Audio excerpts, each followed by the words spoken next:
The maintenance request came through on a Tuesday morning, and I wish I had called in sick instead.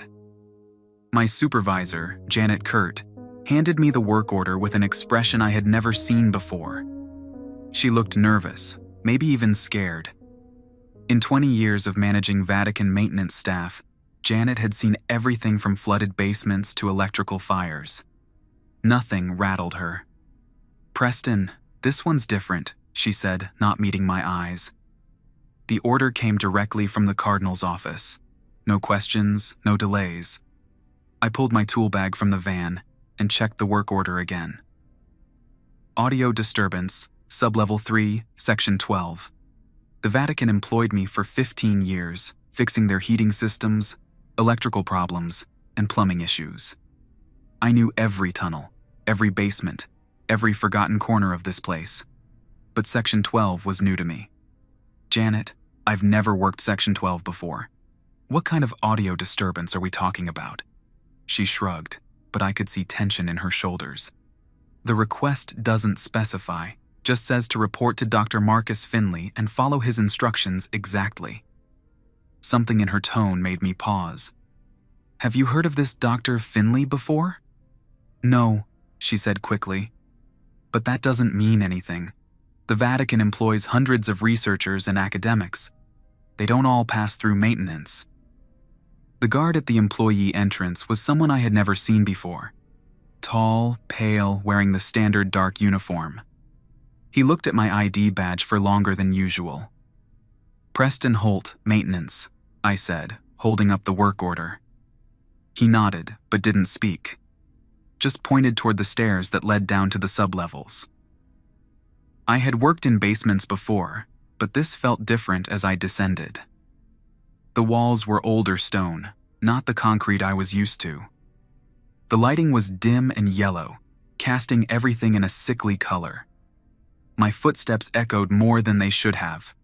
Sublevel 1 housed storage and archives. Sublevel 2 contained the mechanical systems I maintained regularly. But sublevel 3 was unfamiliar territory. The hallway stretched longer than I expected, with numbered doors on both sides. Most were locked, but I could hear sounds behind some of them. Typing, quiet conversations, normal office noise. Section 12 was at the very end, behind a heavy wooden door that looked centuries old. The brass nameplate read, "Acoustic Research Division," in English and Latin. I knocked, but no one answered. The work order said to report to Dr. Marcus Finley, but the office appeared empty. I tried the handle and found it unlocked. The room was small, about the size of a large closet, with filing cabinets lining 3 walls. A desk sat in the center with papers scattered across its surface. Everything looked normal, except for the fact that I could hear something that made my skin crawl. It sounded like voices, but not quite. Like people talking underwater or through thick glass. The sounds seemed to come from everywhere and nowhere at once. I couldn't make out words, but the tone was unmistakable. Pain, suffering, endless, hopeless suffering. "You must be the maintenance guy." I spun around. A man in his 50s stood in the doorway, wearing a simple black suit. His hair was gray, and he had kind eyes behind wire-rimmed glasses. "Dr. Finley?" I asked. "Just call me Marcus. Thanks for coming so quickly." He stepped into the room and closed the door behind him. "I know this is unusual, but we have a very specific problem." "What exactly am I looking at here?" I gestured around the room. The work order just said audio disturbance. Marcus sat behind the desk and pulled out a thick folder. "This room has been used for acoustic research since 1952. We study sound, vibration, resonance, things like that."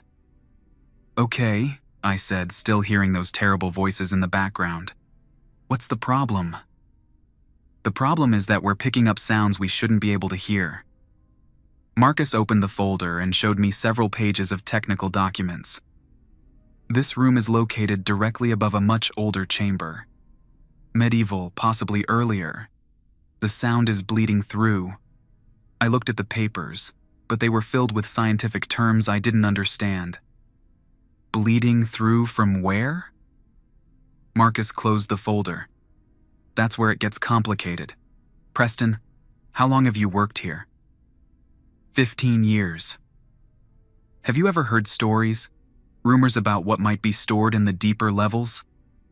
I had heard stories, of course. Every employee had.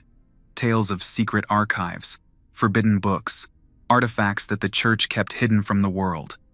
But I never paid much attention to gossip. Some, I admitted. Most of those stories are nonsense, Marcus said. But some aren't. He leaned back in his chair. This building sits on layers of history. Roman ruins, medieval foundations, Renaissance additions. And beneath it all, there are chambers that predate Christianity in Rome. The voices in the background seemed to grow louder as he spoke. I could almost make out individual words now, but they were in languages I didn't recognize. What does that have to do with my maintenance work? I asked. The chamber below us was sealed in 1823, Marcus continued. The official records say it was due to structural concerns, but the unofficial records tell a different story.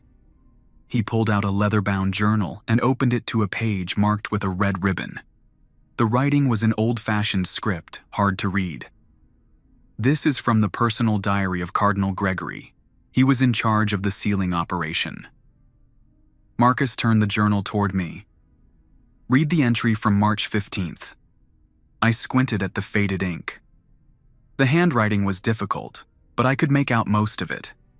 The chamber has been successfully sealed with brick and mortar. Father Baker insisted on additional measures. Salt and iron mixed into the mortar. Blessed water used throughout. I confess I thought such precautions excessive until I heard what emanates from below. The sounds are not of this world. They speak of torments that should not exist, of suffering that has no end. I pray the seal holds, for I fear what might happen if those voices ever reach the surface. I looked up at Marcus. This is from 1823? Yes, and the seal held until about 6 months ago. The voices seemed to pulse now, rising and falling like waves. I could hear individual words in what might have been Latin or possibly something older. The tone was desperate, pleading. 6 months ago, we started picking up audio anomalies in this room, Marcus explained. At first, we thought it was interference from the mechanical systems, but when we investigated, we found that the sounds were coming from below. So fix the seal, I said. Rebrick the chamber. Marcus shook his head. We tried. We sent a team down to assess the damage. They found something disturbing. He pulled out a photograph and handed it to me. It showed a stone chamber with a vaulted ceiling. The walls were covered in what looked like writing, but the symbols were unlike anything I had ever seen. They seemed to move in the photograph, shifting and changing when I wasn't looking directly at them. The seal wasn't broken from our side, Marcus said. It was broken from inside. The voices suddenly stopped. The silence was worse than the sound had been. It felt expectant, like something was listening, waiting. Preston, Marcus said quietly, I need you to go down there. Absolutely not. The Vatican's archives contain knowledge that goes back thousands of years. Some of that knowledge was sealed away for good reason, but some of it might be needed again. I'm a maintenance worker, I said. I fix pipes and replace light bulbs.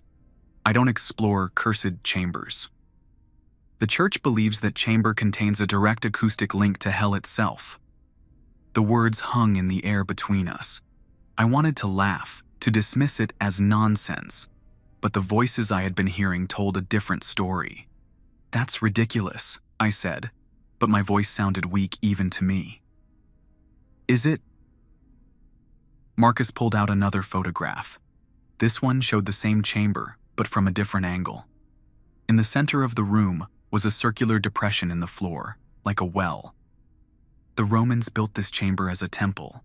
Later, early Christians used it for a different purpose. They believed they had found a way to listen to the voices of the damned. Why would anyone want to do that? knowledge, understanding. The church has always sought to understand the nature of good and evil, heaven and hell. This chamber was one of their early experiments in direct communication with the underworld. I set the photograph down on the desk.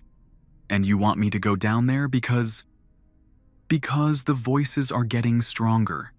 They're bleeding through into other parts of the building. Last week, a nun in the archives started speaking in tongues during morning prayers. Yesterday, one of the guards reported hearing screaming coming from the walls themselves. The silence stretched between us. I could feel something pressing against my eardrums, like the air pressure had changed. "What exactly do you need me to do?" I asked. Marcus opened a desk drawer and pulled out a small digital recorder. "Document what you find. Record the voices if possible, and see if there's a way to reinforce the seal from inside." From inside? The chamber has 2 access points. The main entrance was sealed in 1823, but there's a service tunnel that connects to the modern maintenance areas. It was added in the 1960s when they updated the building's infrastructure. He handed me a rolled-up blueprint. I spread it out on the desk and found the chamber marked in red ink. A thin line showed the service tunnel connecting it to a maintenance corridor I knew well. "This tunnel is barely 3 feet wide," I said, studying the blueprint. "It was designed for running cables and pipes, not for people. But you're small enough to fit." I looked at the recorder in my hand. It was a simple device, the kind students might use for lectures. "And what happens if I find something down there?" "Then we'll know what we're dealing with." The voices started again, but they sounded different now. Closer, more distinct. I could hear individual words in English mixed with the foreign languages. "Help us," one voice whispered. "Please," said another. "So cold," came a third. Marcus noticed my expression. "You can hear them clearly now, can't you?" I nodded. The voices weren't just background noise anymore. They were speaking directly to me. "That means the barrier is weakening," Marcus said. "We don't have much time." Time for what? Before whatever is down there finds a way to the surface. I stood up and walked to the door. Every instinct told me to leave, to go home, to pretend this conversation never happened. But the voices followed me, whispering my name now. "Preston," they called. "Preston, help us." I turned back to Marcus. "How do you know my name isn't down there already? How do you know I'm not walking into a trap?" "Because you're still asking questions," he said. "If you were compromised, you would have agreed immediately." That logic seemed sound, but I wasn't convinced. "What about backup? What if something goes wrong? I'll monitor you from here." Marcus tapped a small radio on his desk. "This room has equipment that can track your location in the tunnel system. If you run into trouble, I can guide you back." The voices were getting louder, more insistent. They knew we were talking about them. "Come to us, Preston," they whispered. "We have so much to show you." I looked at the blueprint again, tracing the path from the maintenance corridor to the chamber. It would take about 20 minutes to crawl through the service tunnel, assuming I didn't get stuck. "What happened to the team you sent down before?" I asked. Marcus hesitated. "They came back changed." "Changed how?" They couldn't stop talking about what they had seen. They described things that don't exist, places that shouldn't be possible. 2 of them are in psychiatric care. The third transferred to a monastery in Tibet and took a vow of silence. "And you want me to go down there anyway?" "You're different," Marcus said. "You've worked in this building for 15 years. You're familiar with its rhythms, its sounds. You might be able to distinguish between what's real and what's not." I wasn't sure that made me feel any better, but I understood his point. I knew every pipe, every electrical hum, every settling noise in this building. If something was out of place, I would notice. "How long do I have?" I asked. Marcus checked his watch. The voices are strongest between midnight and 3 a.m. It's almost 11 now. If you go in at midnight, you'll have the best chance of hearing them clearly. And the worst chance of coming back sane? Possibly. I folded up the blueprint and put it in my tool bag along with the recorder. I'm going to need some equipment. What kind of equipment? Flashlight, rope, first aid kit, and a hammer. A hammer? If I need to break something to get out, I want to be prepared. Marcus nodded and made a phone call. 20 minutes later, a different guard arrived with a backpack full of supplies. The man didn't speak, just handed me the bag and left. I spent the next hour studying the blueprint and testing the radio. Marcus walked me through the route twice, pointing out potential obstacles and emergency exits. The plan was simple. Enter through the maintenance corridor, crawl through the service tunnel, document whatever I found in the chamber, and return the same way. What if the tunnel collapses? I asked. It won't. We've had structural engineers check it recently. What if I get lost? Follow the main cable runs. They all lead back to the maintenance areas. What if something follows me back? Marcus didn't answer that question immediately. Finally, he said, "Then we seal the tunnel permanently." At 11:45 p.m., I made my way to the maintenance corridor. The building felt different at night, quieter but also more alive somehow. My footsteps echoed off the concrete walls as I found the access panel that led to the service tunnel. The panel was smaller than I had expected, barely 2 feet square. I would have to crawl on my hands and knees the entire way. I clipped the radio to my belt, turned on my flashlight, and squeezed through the opening. The tunnel was cramped and dusty. Cables ran along both sides, and I could hear the building's electrical systems humming around me. But underneath that familiar sound, I could hear something else. The voices, growing clearer with each foot I crawled forward. "Almost there, Preston." Marcus's voice crackled through the radio. "Another 50 feet, and you'll reach the chamber access." The voices weren't just calling my name anymore. They were having conversations with each other, discussing things I couldn't quite understand. But I caught fragments. Finally, someone who can hear us properly. "Been waiting so long. Show him the truth about this place." I reached the end of the tunnel and found myself staring at another access panel. This one was older, made of iron instead of modern steel. It was warm to the touch. "Preston, are you there?" Marcus's voice sounded distant and full of static. "I'm at the chamber entrance," I whispered into the radio. "Good. Document everything you see. And Preston, don't believe everything you hear." I pushed open the iron panel and climbed through into the chamber below. Part 2. The chamber was bigger than the photographs had suggested. My flashlight beam swept across stone walls covered in those shifting symbols. But what struck me first was the smell. It wasn't sulfur or decay like I had expected.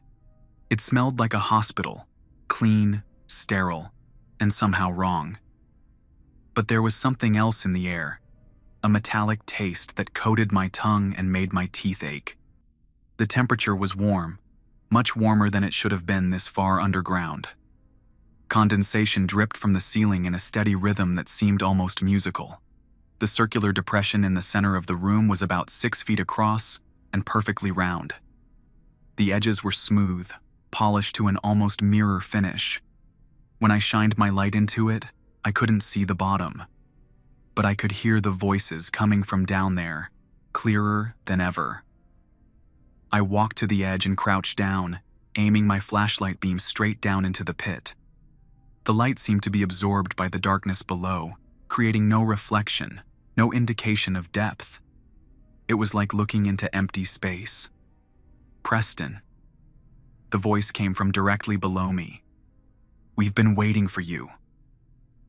The voice was clear, distinct, and undeniably human. Not the distorted underwater sound I had heard upstairs. This was someone speaking normally, as if they were standing right next to me. I turned on the recorder and spoke into it. This is Preston Holt, maintenance worker for the Vatican.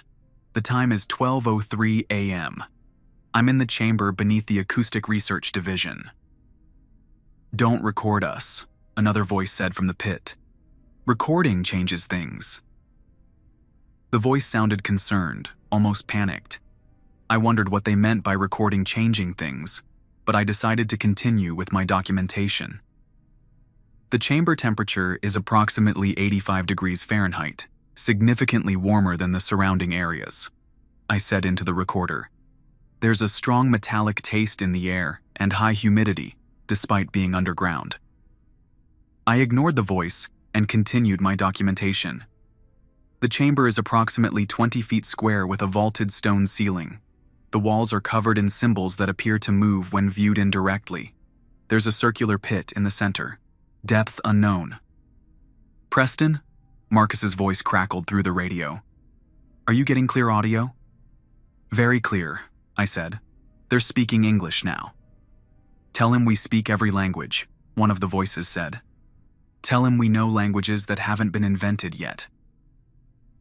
I walked around the perimeter of the chamber, shining my light on the walls. The symbols weren't carved into the stone. They appeared to be burned in, as if someone had used intense heat to mark them permanently. The wall markings appear to be burned into the stone rather than carved, I said into the recorder. They consist of symbols I don't recognize, possibly predating known writing systems. They're not symbols, a voice from the pit said. They're names. I stopped walking and looked at the wall more carefully. The symbols did seem to be arranged in groups, like words or names. And as I watched, new ones appeared, burning themselves into the stone with a brief flash of heat. More markings are appearing as I watch, I said into the recorder. They seem to be forming spontaneously. Those are the new arrivals, the voice explained. Every time someone dies, their name gets added to the wall. I aimed my flashlight at a section where new symbols had just appeared. They were still glowing faintly with residual heat.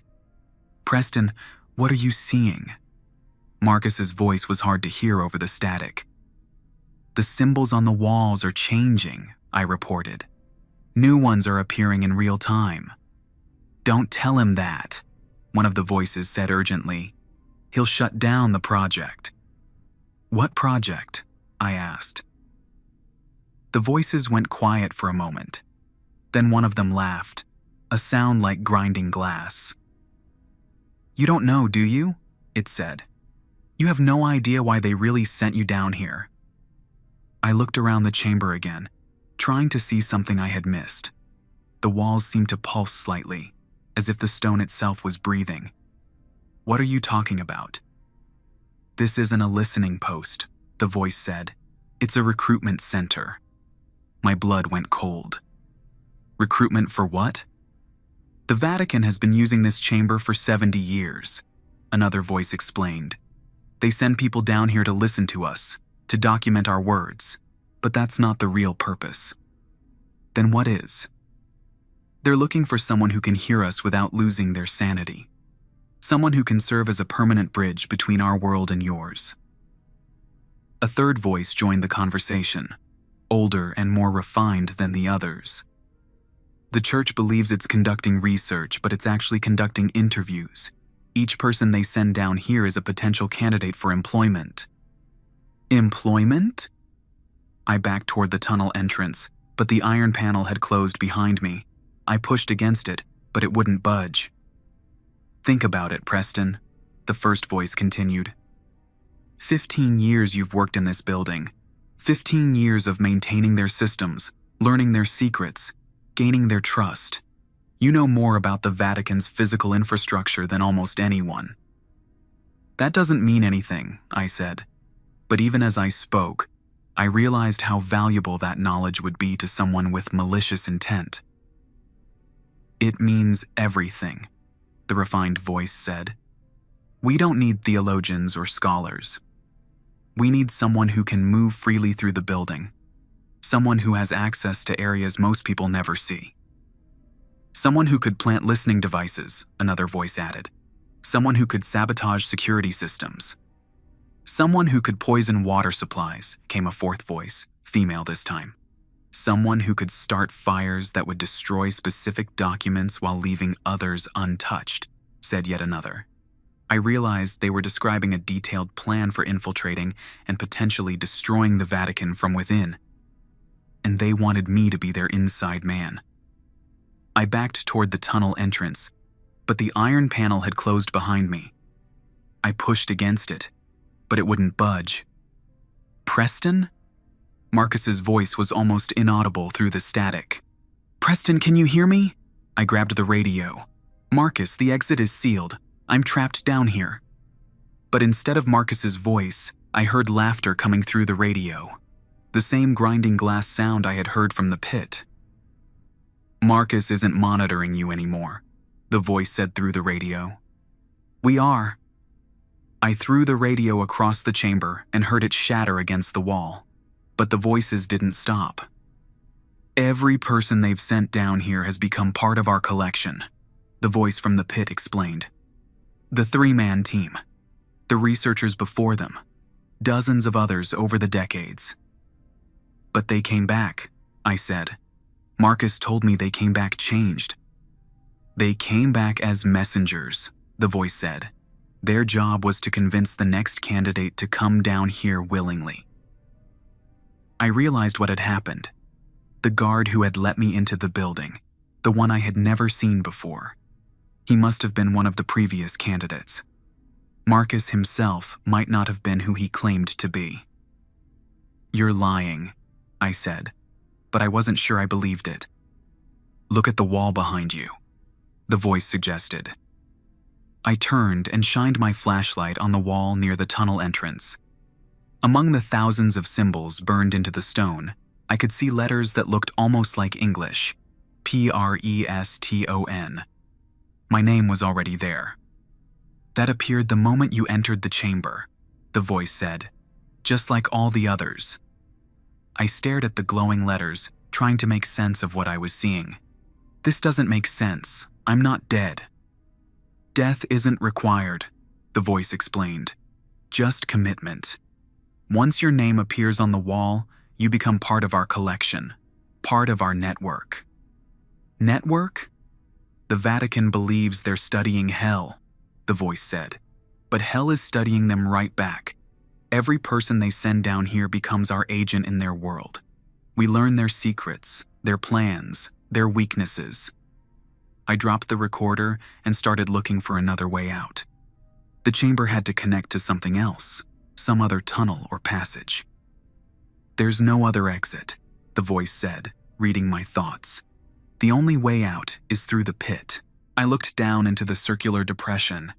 My flashlight beam still couldn't reach the bottom. What's down there? Come and see. I sat down on the stone floor and tried to think logically. The Vatican had been using this chamber for decades, sending people down to listen to these voices. Some came back changed. Others didn't come back at all. But there had to be a purpose beyond simple recruitment. What does the Vatican want with you? I asked. Information, the voice said. They want to know about the afterlife, about divine judgment, about the fate of souls, and we give them what they want to hear. You lie to them? We tell them partial truths, enough to keep them interested, not enough to give them real power. I stood up and walked to the edge of the pit. And what do you get in return? Influence. Every person we recruit gives us a little more reach into your world. Eventually, we'll have enough agents in place to make real changes. What kind of changes? The voice laughed again. The kind that would make hell seem like paradise. I realized I was dealing with something far beyond a simple haunting. This was an organized effort, a long-term plan that had been in motion for decades, and I had walked right into it. But I wasn't helpless. I still had my tools, my knowledge of the building's systems, and I had one advantage the previous candidates probably didn't have. I knew this was a trap. I opened my tool bag and pulled out a small demolition charge I used for breaking through concrete walls. It wasn't much, but it might be enough to collapse the tunnel and prevent anyone else from coming down here. That won't work, the voice said. The tunnel is protected. Protected how? The same way this chamber is protected. The Vatican may think they built this place, but we helped with the construction. Every stone, every brick, every piece of mortar contains elements that make it nearly indestructible. I looked at the demolition charge in my hand. It was small, designed for precision work rather than major destruction. But maybe precision was what I needed. Preston, another voice called from the pit. Don't make this harder than it needs to be. Join us willingly, and we'll make sure your transition is comfortable. Transition to what? To your new role as our agent in the Vatican. You'll return to your normal job, your normal life. But you'll also be working for us, gathering information, influencing decisions. I walked around the pit, studying its construction. The stone was ancient, much older than the rest of the chamber. And unlike the walls, it didn't have any symbols burned into it. This pit isn't part of the original Roman temple, is it? I asked. The voices went quiet. I aimed my flashlight at the edge of the pit and saw something interesting. The stone around the rim showed tool marks, chisel marks, from when it had been carved. But the marks were relatively recent, maybe a few hundred years old. The Vatican built this pit, I said. They created the connection to wherever you are. That's not important, one of the voices said quickly. But it was important. If the Vatican had built the connection, then they could also destroy it. I just needed to figure out how. I knelt down and examined the stone more carefully. The pit wasn't carved from a single piece of rock. It was made from several curved sections fitted together, and I could see hairline cracks where the sections joined. As a maintenance worker, I had spent countless hours studying structural problems. These cracks showed all the signs of thermal expansion damage, the kind that happened when stone was repeatedly heated and cooled over long periods. The voices coming from below generated heat, and that heat was slowly destroying the pit's structural integrity. The pit is breaking apart, I said. That's why the seal failed 6 months ago. The structure is deteriorating. I ran my fingers along one of the larger cracks and felt warmth radiating from inside. The crack was wider than it appeared, probably extending deep into the stone. If I could apply pressure at the right point, the entire section might collapse. Preston, you need to stop this line of thinking, the voice said urgently. I opened my tool bag and pulled out more than just the demolition charge. I had a small hydraulic jack, the kind used for lifting heavy pipes into position. If I could wedge it into the largest crack and apply pressure, it might be enough to start a chain reaction. This is insane, I muttered to myself as I positioned the jack. I'm about to try to collapse hell. You don't understand what you're doing, the female voice said. This connection has been carefully maintained for centuries. If you destroy it carelessly, the backlash could kill you. What kind of backlash? The energy that flows through this pit doesn't just carry voices, the refined voice explained. It carries heat, pressure, spiritual force. If you cut it off suddenly, all of that energy has to go somewhere. I hesitated with my hand on the jack's handle. Where would it go? Into you, the voice said simply. You're the only living thing in the chamber. You would absorb all of it at once. I thought about that for a moment. If the voices were telling the truth, destroying the pit would be suicide. But if they were lying, hesitation would mean becoming their agent forever. There's another option, I said, reaching for the demolition charge instead. Instead of trying to collapse the whole structure at once, I could create a controlled failure. I had done similar work when removing old pipes from walls. Instead of trying to extract them all at once, you created small breaks in sequence, allowing pressure to equalize gradually. I set the demolition charge at a specific point where 2 crack lines intersected. The explosion would widen both cracks simultaneously, but not enough to cause immediate collapse. The structure would fail slowly, giving any built-up energy time to dissipate. That might actually work, the female voice said grudgingly. But you'll still be trapped down here while it happens. Maybe, I said, but at least I'll stop you from recruiting anyone else. I activated the charge's timer and ran toward the tunnel entrance. The iron panel was still sealed, but I put my shoulder against it and pushed with everything I had. Behind me, the voices were screaming now, no longer trying to sound helpful or persuasive. They were revealing their true nature, desperate, angry, and terrified of losing their connection to the surface world. The demolition charge exploded with a sharp crack that echoed through the chamber. I heard stones falling into the pit, and the voices suddenly cut off. The iron panel gave way, and I tumbled through into the service tunnel. Behind me, I could hear the chamber collapsing as the pit's structure failed completely. I crawled through the tunnel as fast as I could, following the cable runs back to the maintenance corridor. The building's electrical systems were humming normally, and I couldn't hear any voices except my own breathing. When I reached the access panel and climbed out into the corridor, I found Marcus waiting for me. The real Marcus this time. I could tell because he looked genuinely surprised to see me. "Preston, what are you doing down here? It's 3 a.m. I looked at him carefully, studying his face for any sign of deception. "You don't remember our conversation yesterday?" "What conversation?"